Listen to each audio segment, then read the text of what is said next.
माझी आई नव्हती, माझे वडील नव्हते, ज्यावेळेस मी घरी जायचो आणि मला तिथं बघायचो तर त्या बिछाण्यावर पडलेली मला माझी आई सारखी दिसायची.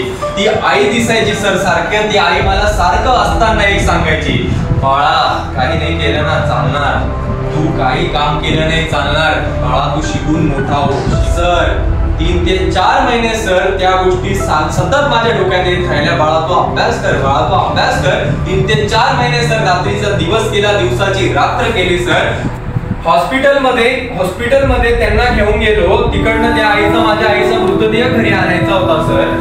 ॲम्ब्युलन्स वाल्याला सांगितलं की अंत्यसंस्कार करण्यासाठी वगैरे मृतदेह घरी आणायचा. ॲम्ब्युलन्स वाला म्हटला की 2000 रुपये लागणार सर. किती रुपये लागणार आहे? 2000 सर. खिशात बघितलं, खिशात 200 ची नोट होती सर. मनाला फार वाईट वाटलं.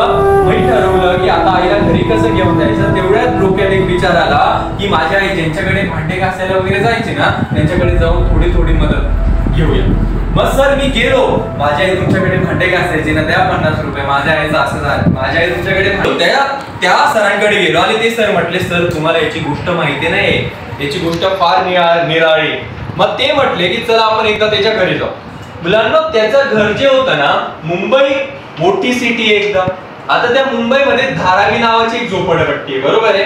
ही धारावी जी झोपडपट्टी आहे ती पूर्ण महाराष्ट्रात नाही, पूर्ण भारतात नाही, पूर्ण आशियामध्ये सर्वात मोठी झोपडपट्टी आहे, बरोबर आहे.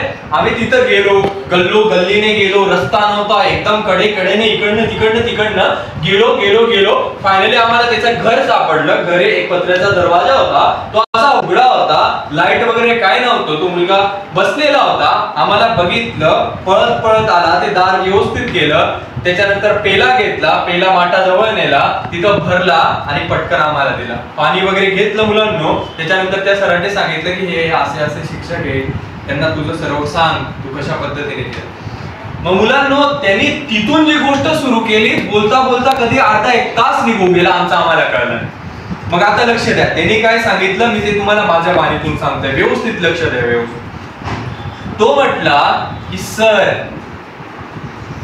लहानपणी माझे वडील वारले, बरोबर. माझ्या आईने मला लहानाचं मोठं केलं. माझी आई लोकांच्या घरी जायची, लोकांच्या घरी धुणे भांडे करायची, तिथून सर्व जे काही पैसे यायचे तिथून आमच्या घरची सर्व परिस्थिती व्यवस्थित चालू होती सर.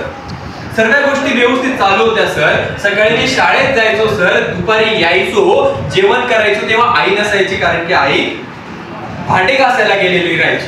संध्याकाळी यायचो सर मी, संध्याकाळी पण आई नसायची, कारण की संध्याकाळी आई घरी येताना काय करायची सर, लोकांच्या घरी उरलेलं अन्न धान्य सर्व घेऊन यायची. ती शिळी भाकरी शिळी भाजी खायचो सर. आणि असं आमचं एका टायमाच्या जेवणावर आमचं चांगलं जीवन चालू होतं. पण सर चांगलं जीवन काही देवाला बघवलं गेलं नाही सर. नियतीची काळी नजर लागली सर. होतं नव्हतं सर्व गेलं सर. माझी आई आजारी पडली सर. त्या आईने सारखे भांडे घासताना पाण्यामध्ये पाय जाऊन तिथे इन्फेक्शन झालं होतं सर. हळू आम्ही दवाखान्यात घेऊन गेलो सर. दवाखान्यात डॉक्टरांना सांगितलं की जेवढं जे काही शक्य होणार तेवढं तुम्ही करा. परंतु सर डॉक्टरांनी मेडिसिन दिली. 1 महिना झाला सर. आईला काही फरक पडला नाही सर. सर्व काही केलं सर. घरातले भांडे विकले, सर्व विकलं, कपाट ती विकली, पण सर आई काही वाचली नाही. आई गेली सर. मग आई हॉस्पिटलमध्ये घेऊन गेलो तेव्हा डॉक्टर म्हटले की तुमची आई आता काही राहिलेली नाही. हॉस्पिटलमध्ये ॲम्ब्युलन्सला दिले सर आणि फायनली माझ्या आईचा मृतदेह मी घरी आणला सर. सर्व अंत्यसंस्कार वगैरे झाला सर. सर या सर्व गोष्टी माझ्या 12वीची बोर्डाची परीक्षा होण्याच्या 4 ते 5 महिन्या अगोदर होत होत्या सर. माझी आई गेली होती सर. आता घरी मला वडील नव्हते, आई नव्हती सर. कसं तरी मी काहीतरी काबाड कष्ट करून दिवसाला 200-300 रुपये कमवून माझा अभ्यास चालू ठेवत होतो सर. मी जेव्हा त्या बिछाण्यावर झोपलेली माझ्या आईला बघायचो तेव्हा माझी तळपायाची आग मस्तकात यायची आणि मला वाटायचं की मला जीवनामध्ये काहीतरी केलं गेलं पाहिजे. मग सर माझी आई नव्हती, माझे वडील नव्हते, ज्यावेळेस मी घरी जायचो आणि मला तिथं बघायचो तर त्या बिछाण्यावर पडलेली मला माझी आई सारखी दिसायची.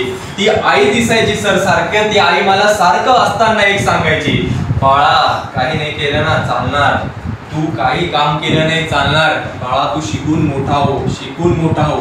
सर ती गोष्ट सारखी सारखी माझ्या त्या घरामध्ये डोक्यामध्ये बिंबवत राहिली सर. त्या पलंगाला बघायचो, इकडं बघायचो, माझी आई तिकडं पाणी प्यायची, माझी आई तिकडं मला सांगायची, माझी आई मला जेवायला द्यायची, तिथं बसायचो. सर 3 ते 4 महिने सर त्या गोष्टी सतत माझ्या डोक्यात येत राहिल्या. बाळा तू अभ्यास कर, बाळा तू अभ्यास कर. 3 ते 4 महिने सर रात्रीचा दिवस केला, दिवसाची रात्र केली सर. चांगला चांगला अभ्यास केला सर. आणि 12वी मध्ये मुंबई बोर्डामधून पहिला आलो सर. कितवा आलो? पहिला आलो. मुलांनो, ह्या गोष्टीमधून किंवा ही जी घटना होती ती सत्य घटना होती. 2013 ची घटना होती की एक विद्यार्थी होता, तो 12वी बोर्डाला पहिला आला.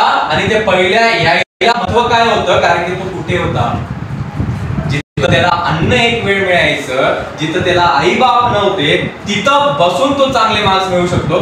तुम्हा आम्हाला चांगले आई वडील मिळाले, तुम्हा आम्हाला अशी वेळ आहे, तुम्हा आम्हाला 3 टायमाचं जेवायला मिळतं व्यवस्थित, मग आपण का नाही करू शकत? असा एकदा स्वतःला प्रश्न विचारायचा, ती घटना आठवायची आणि घरी पेटून उठायचं. काही जरी झालं ना तरी मी सीईटीला आणि बोर्डाला चांगला प्रयत्न करणार. नाही मिळाले ना मार्क्स चालणार, पण कष्ट करणार. माझ्या मनाला समाधान असणार की मी कष्ट केले, मी 8-10 तास अभ्यास केलाय. उद्या आपल्याला खच्चीकरण व्हायला नको की मी 4 तास अभ्यास केला त्याच्यामुळे मला कमी मार्क्स मिळाले. कळालं तुम्हा सर्वांना?